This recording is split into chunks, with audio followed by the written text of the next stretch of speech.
for coming to seminar. We have a very interesting speaker for you today. Barbara Fairbanks is a chemical engineer.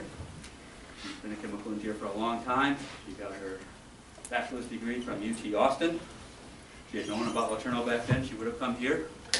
But if you had a chemical engineering degree. Yeah, if you had a chemical engineering program. So we'll have to fix that for future generations. Okay? I want to remind you that next week, our own Dr. Ball here?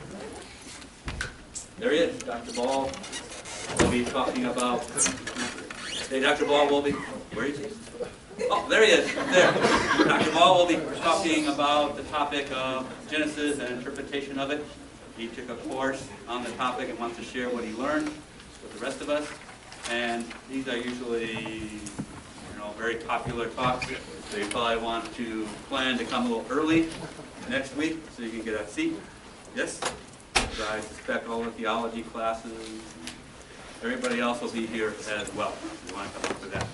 But today, again, it's Barbara Fairbanks. I want to remind you we have lunch in the Joyce room. Okay? So you're an engineer of any sort, mechanical, electrical. Eastman also hires those kind, even though they prefer the chemical engineers. And so if you're interested in working at Eastman after you graduate from LeTourneau here, it'd be a good opportunity for you guys to visit with us at lunch in the Joyce room. Okay? So don't be shy, come on out, we'll be there, and you can join us. And now let's give Barbara a warm welcome.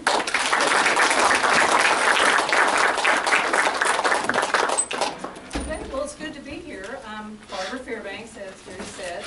I work out at Eastman Chemical here in Longview. I've been out there for 20 years. And what I really want for you to take away from this presentation today, or this talk, is an understanding of just concepts and tools of Six Sigma methodology. I'll explain what is that. But I want you to come away with an understanding of the concepts and how we use them for real projects out at Eastman. And you'll run into Six Sigma, or sometimes known as Lean Six Sigma. You'll run into it in a lot of companies that you interview with, and we're just one of those companies. But I'm hoping that you'll come away with a good understanding of at least the basics. And I hope that you'll enjoy some of my project examples, because I'm going to give you examples of things I've really done and how I've used the methodology. So first I'm going to give you a little bit of technology. There we go. This is an aerial shot of Texas Eastman. You may have seen that if you've ever flown out of and into Gregg County. And the plant just being this area, all of this is the plant. And here's the north end of the plant where we've got polyethylene and air liquide, and then lots of other chemical processes within here, and wastewater treatment. So we've got a lot of stuff out there. It's really spread out. So what I want to do is first give you a little background on me, and who the heck am I? Why am I here talking to you? And then what is Six Sigma? What on earth is it? What are some of the concepts and tools that we use, and how do we use them in actual projects? And then we'll wrap up and give you a chance to ask any questions. So I'm curious, first of all, how many of you are engineering students of any type? Okay, a lot of you. And then the others of you, I'm assuming science, biology, and that sort of thing. Anything I'm missing? English? Really? Okay, well good. You may change your major. All right. Well, so it's good to have you here, and I know you don't have a chemical engineering program, but as Gary said, Eastman has a wide range of people with different backgrounds. There are a lot of chemical engineers out there. There are also mechanical, civil, industrial engineers. There are people with biology degrees, chemistry degrees. It's a wide range. So, okay, my background, I actually started out as a high school choir director after I got my bachelor's in music from, it was then East Texas State University. It was not A&M, but, so I do not have a degree from A&M. My bachelor's in chemical engineering is from UT Austin. It was quite a change from the music world into the engineering world, and my family was kind of both music and engineering, so it kind of made sense. When I first interned out at Eastman Chemical, I fell in love with the culture. That was it. I love the people out there. I love the collaborative culture. It is not dog-eat-dog kind of thing. It is not a real competitive, run over your competition kind of atmosphere. So that's what I fell in love with, and I knew when I did my internship that's where I want to stay. And I had parents in Tyler, so that didn't hurt, but that wasn't the main decision. The main decision was Eastman. I've spent a lot of years polyethylene, which is now Westlake, out at the Eastman site, pilot plant, manufacturing, chemicals manufacturing. I've done black belt work in Six Sigma, and you're going to learn what it is here in just a minute. It's not this, although some people think that, but it's not. And I'm now a supervisor. I have direct reports, but I'm also a master black belt, so I still do Six Sigma stuff, which, what is that? We'll find out in a minute. These are some of the things that I've worked on through the years. Catalyst development in polyethylene, then I got to actually take that into the commercial plant and commercialize it. I put the financial thing, panel boards, old style panel boards with lights flashing. We converted that to computer, distributed control systems. You have to know a lot of electrical stuff to do that, so I was not excused from understanding electrical concepts just because I was a chemical engineer. Just put the division financial initiatives up there just to let you know, you really have to know a wide variety of things. You're not just in your one little field with blinders on, and you also have to speak the language that other people in other roles speak. So I'm having to talk with accountants all the time, and they don't think like engineers. I'm talking with chemists. They definitely don't think like engineers. Sorry, no offense.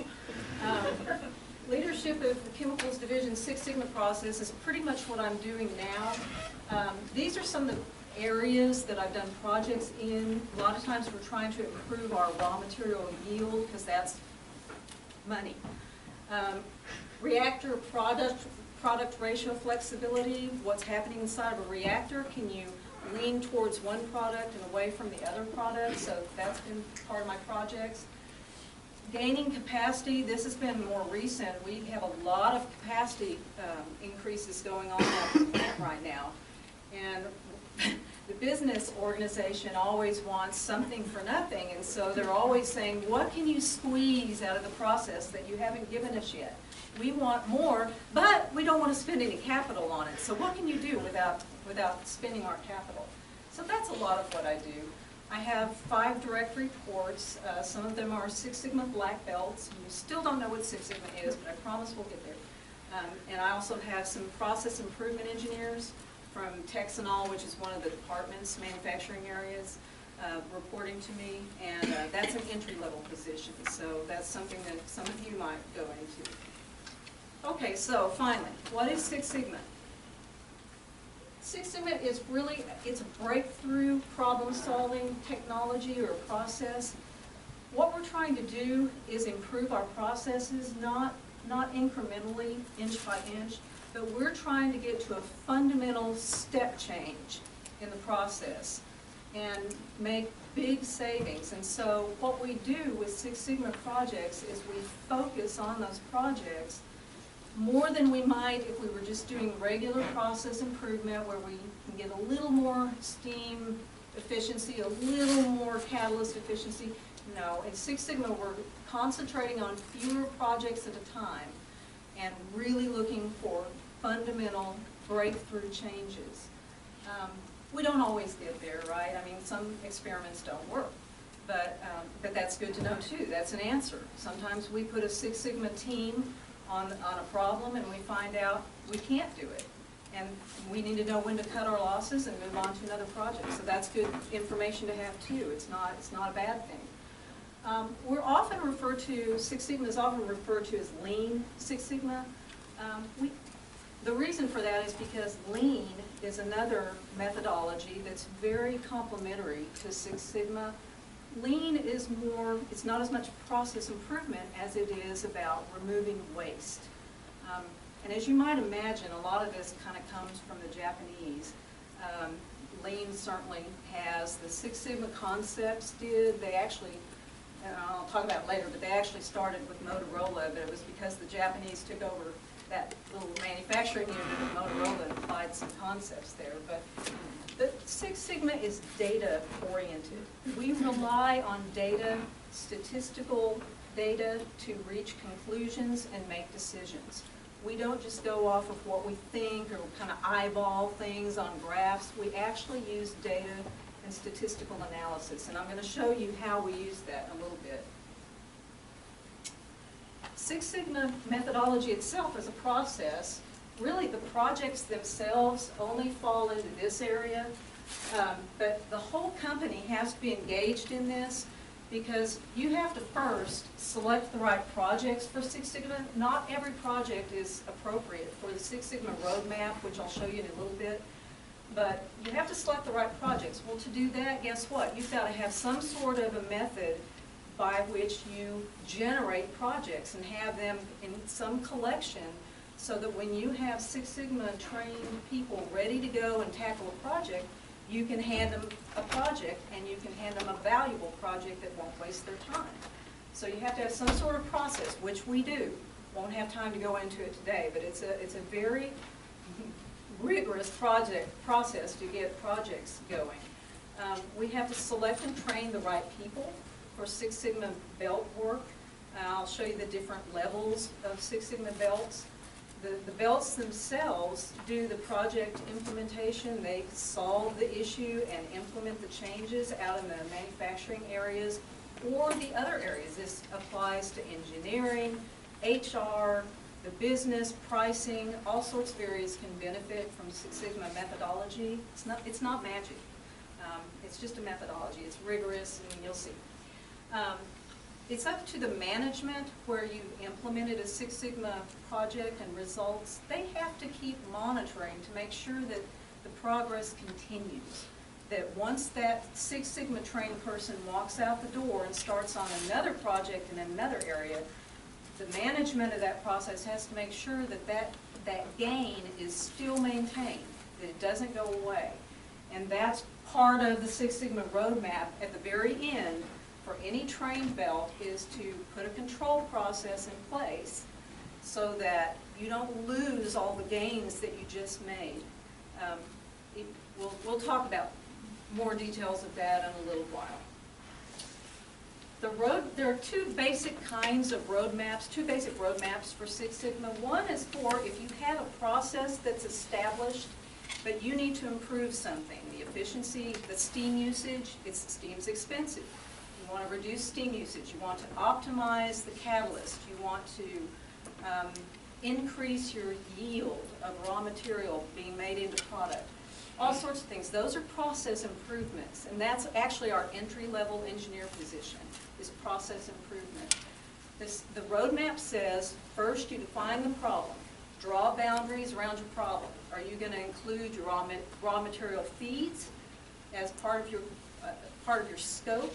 Are you going to just draw that circle around one distillation column? So you have to define what it is you're trying to do. Then you've got to check measurement. Can you even measure what it is that you're trying to improve? If you can't measure it properly, how are you going to know if you actually improved it? So that's really one of the first things that you have to do out of the gate, is check for measurement system accuracy. And fix it if you need to, because there's no need in going on with the project if you can't measure what you're doing to make changes. Then you do a lot of analysis, and I'm going to show you some of the analytical tools that we use. A lot of it's statistical. Once you've done your analyses, then you go on to actually implement the improvements that you know you've got in the process. And once you implement them, you've got to work with operations, you have to work with the operators, the maintenance people.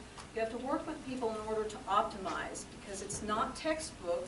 You're putting changes into a real process with real people, and it's going to take some tweaking to get it to where everybody's on the same page, and you're optimizing that change that you've made. And then you're ready, you've got your process going, you've shown your step change and your breakthrough and all of that, and you're ready to wrap it up, write up your technical report, and go on to another project. Yay! Well, you can't exactly just walk away at that point. You really have to put a control plan in place so that when you walk out that door, everything doesn't go right back to the way it was. Because as a Six Sigma black belt or green belt or yellow belt, what you're doing is you're being an agent for change. How comfortable do you think most people are with change? Not so much. So you have to put something in place to make sure that those changes that you've had people implement stick. And I'm not going to go into much of this, but we do use it quite a bit. If you want to design a process, you don't have, it's not an established process, but you want to design it. You really want to design it with Six Sigma in mind. And so you still have that define phase. What are you trying to build? What are you trying to create? What are you trying to develop? Then, what are all the ideas? Brainstorm. What can you come up with? Take hybrids of ideas, combine them, and then optimize the ideas for the best combination that you can get to satisfy the most of the requirements that you've already identified up front that you need. And then again, make sure that you've got it under control, that those changes stay in place. If you've developed some new smartphone and you've got all the changes developed and then you hand it off to somebody else to manufacture, guess what? After a month when you come back and look at some of those smartphones that you had to manufacture, do you think they're going to be exactly what you had in mind if you had been away for a month? Probably not. So again, control plans are very important. Six Sigma is very process-based. It's also very measurement-based. We kind of talked about that, so I'm not going into a lot of this. But measurements also are valuable to help you know how stable is your process. Can it really do what you're asking it to do? Is it capable of that? How does it perform? How does your process perform relative to the customer's spec limits for quality cases? Upper spec limits, lower spec limits. You're trying to stay out of these orange areas. You really want to be in the white area. So that's what Six Sigma aims to do. Six Sigma is fact-based. I'll bet you've all seen something similar to this. Y is equal to a function of x's, how many ever x's you have. You're trying to identify, you already know what your Y is. I'm trying to improve yield. I'm trying to improve steam usage. Whatever it is. You already know your Y. You're trying to find out what the x's are that have an impact on that Y so that you know how you can improve that Y by turning the dials on those x's. So it's very much fact-based. You can develop this. We'll talk about that. I'm just giving you an example from chemical processes. An example would be, and I'll actually show you one where I did an equation in a process, but yield is a function of raw material impurities. Impurities can hurt your yield by killing catalyst. It's a function of catalyst type, catalyst concentration. It's a function of how much you're purging out of the process. You're losing raw materials that way. So simple algebra, sort of simple. The Six Sigma process aims to get you to identify all the possible X's that could be impacting your Y that you're interested in, the yield or the steam usage or whatever. You're trying to identify all those X's and then funnel them down and get it down to maybe 3 to 6 X's that really have a strong impact on your Y. And at that point, you can start figuring out what to turn to improve on that Y. At Eastman, Six Sigma was started in 2002, but it really started in Motorola. It's probably started long before that, the concepts, but it started in Motorola in 1970. It caught on with GE. GE made Six Sigma methodology their corporate strategy. And after that, everybody saw the success that was going on, and so they jumped on the bandwagon. And now, globally, you've got hundreds of companies that, like Eastman, that use Six Sigma all throughout the company. It's not something you just do in one area. It's a way of thinking and approaching projects. And everybody has to kind of speak the same language when you have Six Sigma going on. And that's what Eastman has done. Upper management has embraced Six Sigma for years because it has led to bottom lines earnings. Let's see, you can see that we've got 4 levels of belts, yellow, green, black, and master black belt. You can do it, I think I mentioned before, you can do it all kinds of areas. It doesn't have to be a chemical process. We train all of our belts internally. I train yellow belts and green belts here in Texas. They do that in our headquarters in Kingsport, Tennessee as well. We've got 40 plus sites. So there's training going on in a lot of places. But you can see we've got tons and tons of the yellow and green belts. We don't have chemical engineers, in some cases mechanical, electrical, others, but for sure chemical engineers. Everyone that comes in to an entry-level position is trained as a yellow belt and then a green belt. That's a minimum. It's an expectation. And it's an expectation here in Longview that every chemical engineer will use the Six Sigma roadmap and principles. Not every tool applies to every project. It's not going to the ridiculous point, but we do expect you to use data, have a data-driven approach. Okay, so what are the tools?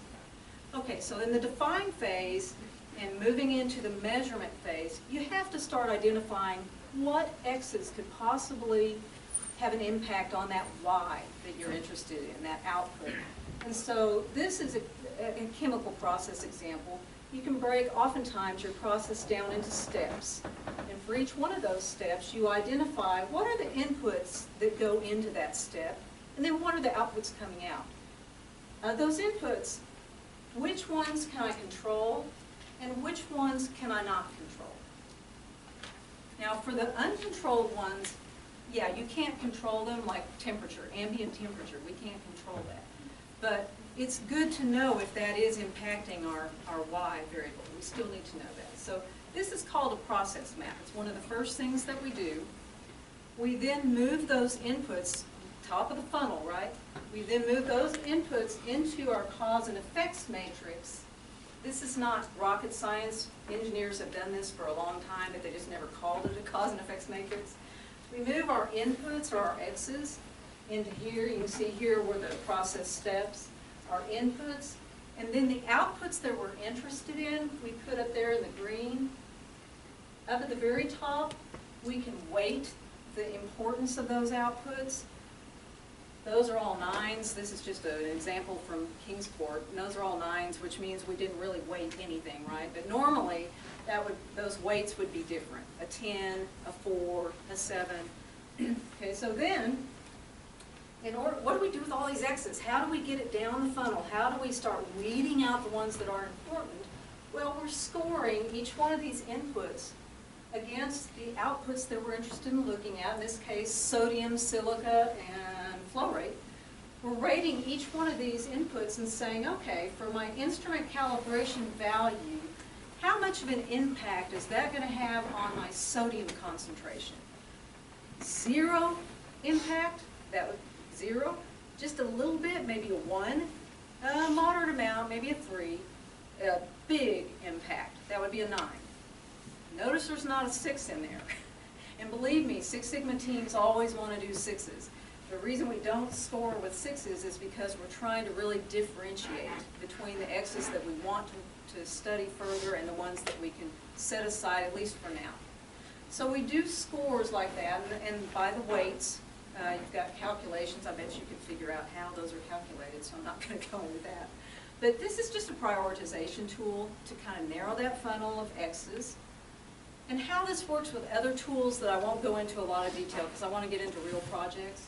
But the C&E matrix, cause and effects matrix, once you've gotten some prioritization, you know, okay, first 10, let's look at the first 10 highest scoring ones. We'll put those into a failure modes and effects analysis. What this is doing is saying, okay, for these ones that we're interested in studying, if I change that calibration, what could go wrong? What failure mode might I have if I make that change? And so in this tool, we're trying to identify, before we do it, what could go wrong. Potential problem analysis is what this is. What could go wrong with those inputs if we change them? We want to know that before we change them, right? And then what can we do to either prevent this from going wrong, or what can we have in place as a contingency plan in case it goes wrong anyway?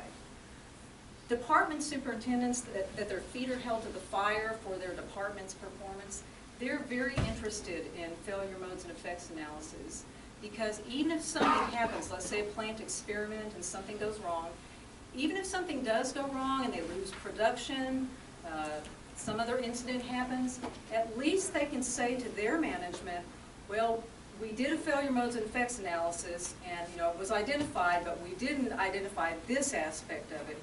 That's much better than saying, well, we didn't think about that. So the FMEA is a really valuable tool. I mentioned the control plan, how we're going to keep things the way they are so we maintain the gain that we have created. And then a capability summary, that's kind of what I was talking about.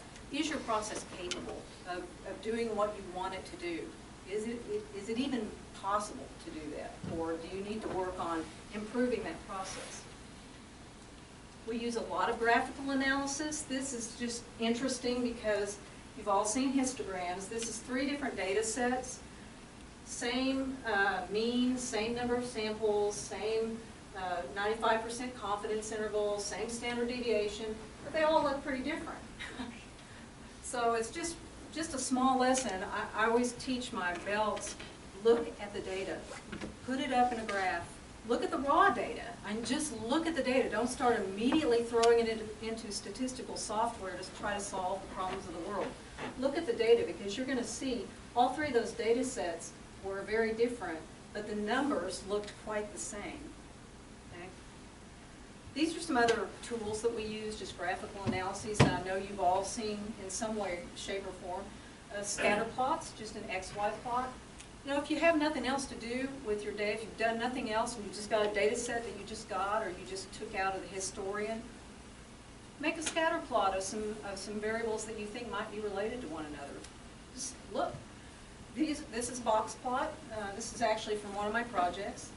It deals more in quartiles, 25% quartiles, 75% quartiles, and it shows you outliers. This is a time series plot. Sometimes control charts are time series plots. Very helpful to see if you've got trends happening over time. And one of my projects will show you that we did. A matrix plot is just a series of XY plots. And I wanted to show you one from one of my projects. This is actually just about a quarter, about 25% of the matrix plot that I had. I had a whole bunch of X's. What I was looking for was what's related to this Y down here, the yield. I know you can't read all that and you don't need to, but I was trying to figure out what's impacting the yield.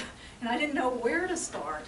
We had a couple ideas, but there was 40 variables to look at. So I just threw them all up there in a matrix plot. The way you read this, you're looking for correlations. Does it look more like it could be a line like this?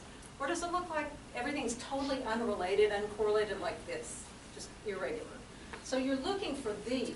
Where do I have possible correlations?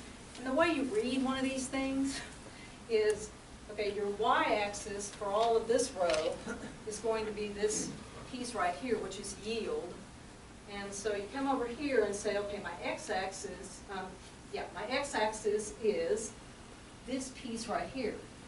And so that would be yield versus this butanol. And you can see it points up this way. It's a positive correlation. The one I've circled up there, you've got your y-axis over there, D22, it's hard to read. Your x-axis is this one, and it looks more like a negative correlation, but it does look like there could be a correlation. So that was where I started to see where I could start looking. This not only looks at what impacts yield, but it's looking at how the x's correlate with each other. Because a lot of times x's are impacting one another. You've got correlations between those, and that's not always easy to deal with, but it's fact of life. Okay, real project examples.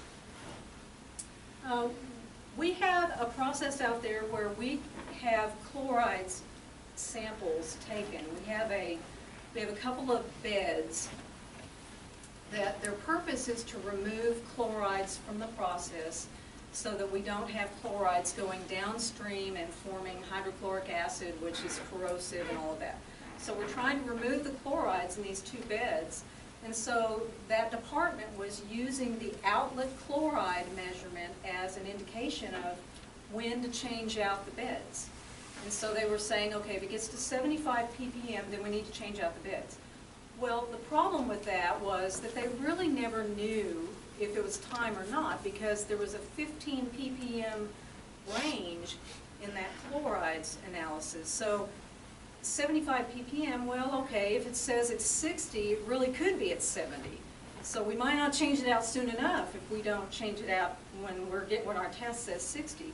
If we let it go to 75 ppm and we say that's perfect, well, it may not be perfect, because it may really mean it's at 90.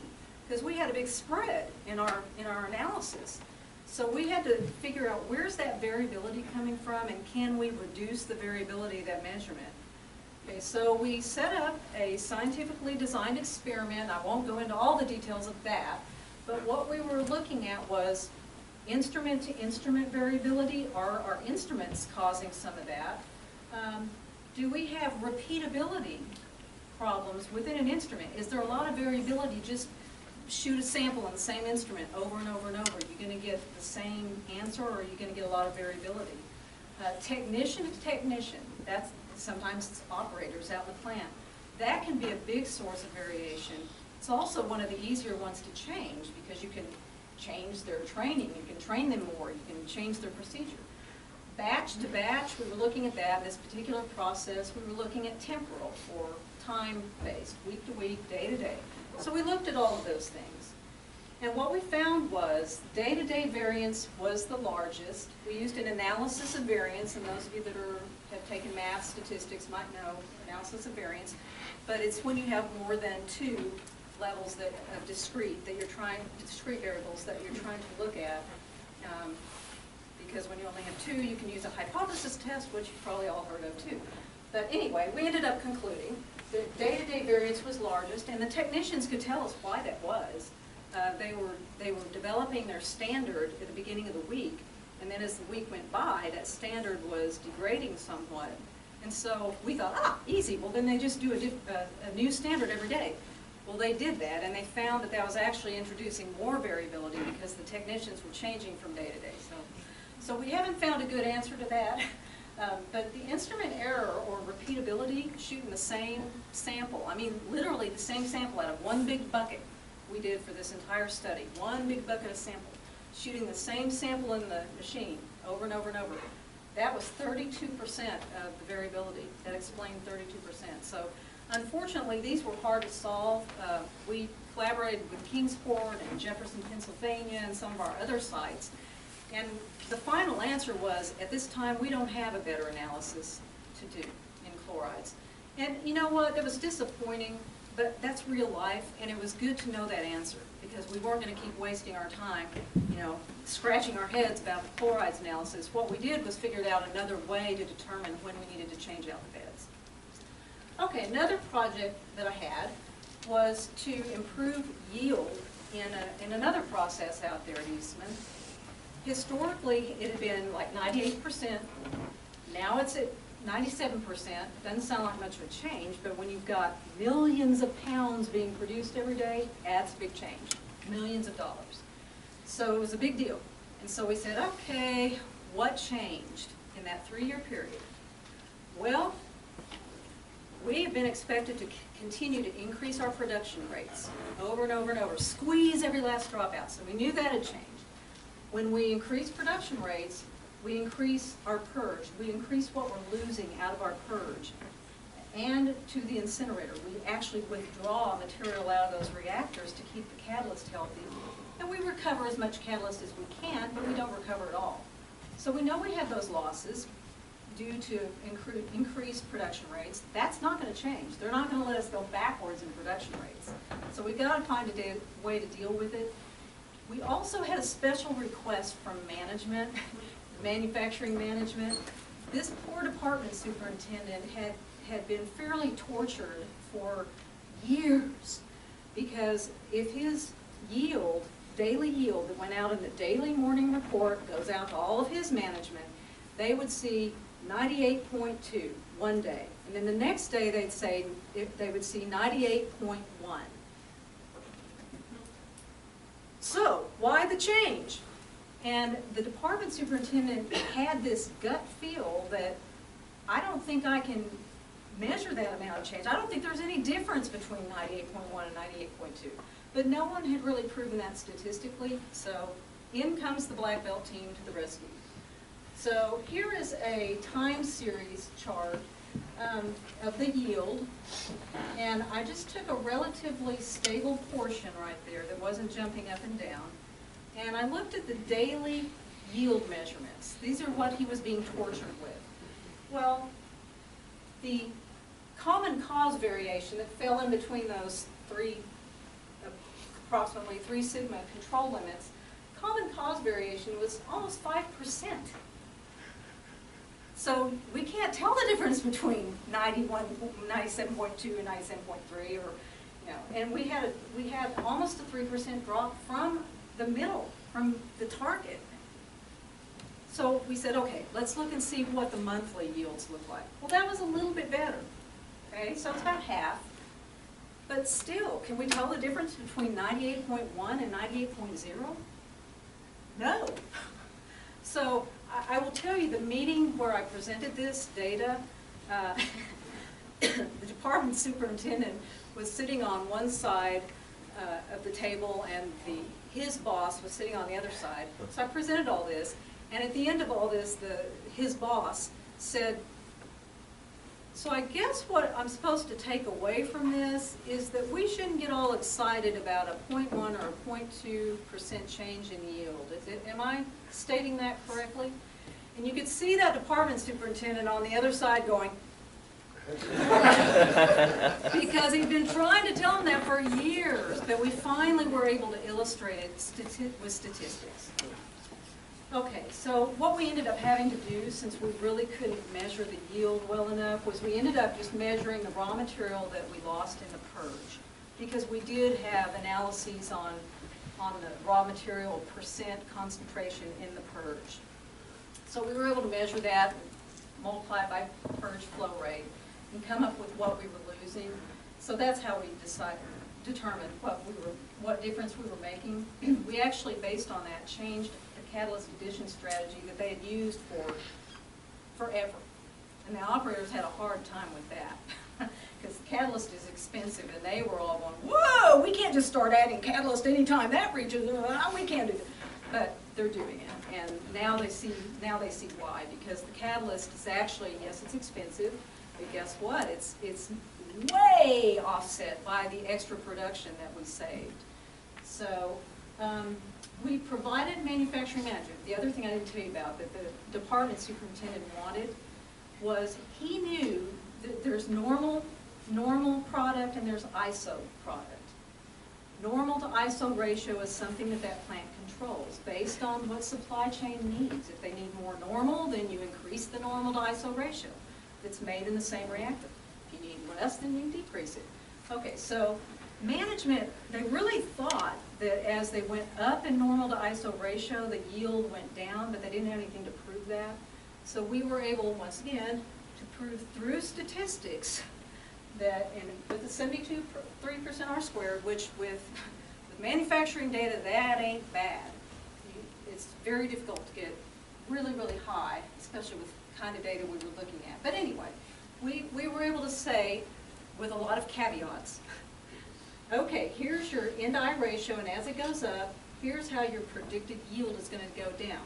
We had to say, and explain very carefully, which you have to do with statistics, this is not good for individual data points. It's good for the regression curve. It can swing a little bit this way within 95% confidence, but it's not good for individual points, unless you're just looking at way over time, in long, long time, tons of samples. So we gave all those caveats, but guess what? They don't care. They just wanted this whenever their bosses were calling and going, how come the yield's down? Well, because our normal to ISO ratio is up. So that's all they really needed. Okay, another project I had was, it was another case where we make the same thing in one reactor, product A, product B. Basically, we send a low boiler material feed, I think I've got it, into this tank. We put another reactant in, we put catalyst in, we go through a plug flow reactor into this distillation column. The low boiler reactant goes up out the top. Product A and product B go down the bottom and into the A refining column. Refined A goes into the product tanks, then B and other high boilers go into the next one. B product goes here, and then the rest of the high boilers go elsewhere. So that's a quick overview of the process. The design, this is the roadmap. We had to figure out what our scope was, limit it to increasing the ratio, not decreasing the ratio, but just increasing the ratio of A to B. The business wants more A. They don't want more B. They want more A. And target the highest ratio without capital. We don't want to spend money. Okay, measure. We did have to actually do some calibrations because we found our measurements weren't really enough to be able to tell us when we made a difference. Is your signal to noise ratio adequate? Can you really tell your signal from the noise? The analyze phase, we screened historical data with that matrix plot type thing. We had process experts that helped us out in scoring cause and effects matrix. Let's narrow the funnel of X's. So we got down to 3. We designed an experiment with these 3, reflux, recycle, and production rate, because we knew that those were probably going to be very strong. We designed an experiment, those 3 factors, 2 levels each, low, high. And in designed experiments, that 2 designates 2 levels, and to the 3rd power, that's 3 different factors, and that means you have a possible 2 times 2 times 2, 8 possible combinations there. And we did 3 center points, so we had 11 runs. This is a representation of what we did. Here's one of the factors, another factor, x-axis, y-axis, z-axis. The minus ones represent the low, the ones represent high, and then our center point would be 0, the midpoint between the low and the high. And what we're looking for with the center points, the reason you do center points, because those 8 runs that we said, 2 to the 3, 1, 2, 3, 4, 5, 6, 7, 8. That's the 8 runs, 8 corners of the cube. But the reason you do the center points is determine if you've got curvature. And it also determines how stable your process is. Are you getting the same answer with each center point? And so that's kind of what that looked like. We ended up using statistical software to create a model, and amazingly, we actually had a 98% R-squared. We were explaining 98% of the variability of that ratio, which was great because we ended up with this equation. The ratio of A to B is equal to blah, blah, blah. And so we were able to actually create a dial-in sort of tool so that you could say, I want a ratio of this. And so here's where I need to turn my reflux, here's where I need to have my recycle, here's where I need to have the production rate, which is high. We really couldn't vary the production rate, even though we knew that it was part of the deal. So anyway, that was a really neat experiment to work on, and very good for multiple regression practice, which some of you may have already done. I'm showing you a lean project, just one slide, just to show you kind of what that is. We don't do as much of it out here as they probably do in our headquarters in Kingsport. But this is basically what you do. It's mainly for a process, not necessarily manufacturing or chemical, but like HR process or an order-taking process. You go through and figure out what all, you don't have to read this. It's what all the steps are, who does the steps, how long do the steps take, and what you do is identify the areas in that process where you're wasting time, wasting effort, and then you have a small group go in and really focus in on those areas and fix it. Okay, so that's lean. Last project I wanted to show you about was improving reactor mixing. Again, more capacity. This is an extremely visible project that I've been working on the last year. And what we were asked to do was to improve the mixing in a reactor that has gas and liquid. It's all about surface area, bring the gas and liquid together, better mixing, a more efficient use of that catalyst. We changed the blades in the agitator inside the reactor. We did a potential problem analysis before we made that change. We did the FMEA that I showed you. We got support, amazingly enough, from everybody in the company. We got support to do this, which is huge because 12 days of downtime when you're producing millions of pounds a day is huge. But we got support to do it. It was successful. We've actually demonstrated 25% more capacity just from that one change, without the capital other than bolting on some new blades. So that was really neat. It just shows how successful you can be with some of these rigorous methodologies. So what I'm hoping that you come away from, as I said in the beginning, I hope you kind of get an idea of the concepts of Six Sigma, and I hope that you can kind of see how we've been able to apply it to real life projects and problems. And I hope that if you do go to work for a company that has Lean Six Sigma in place, I hope that you'll go in with an attitude of, oh, good, that's something that's pretty helpful, and you'll have an idea of what it is. So, do you all have any questions for me while I'm up here and it's like 4 minutes before the witching hour? Yes? Is there assumption that this is a multivariate normal distribution, and does that not fit some of your probability requirements? Is there assumption that it's a normal distribution? Well, it's multivariate Sure. normal, right? Do you have other distributions that you find your random variables are distributed in? We do from time to time. We have a whole statisticians group in our headquarters in Kingsport, so we have had other distributions besides normal, but normal tends to be the most common. So yeah.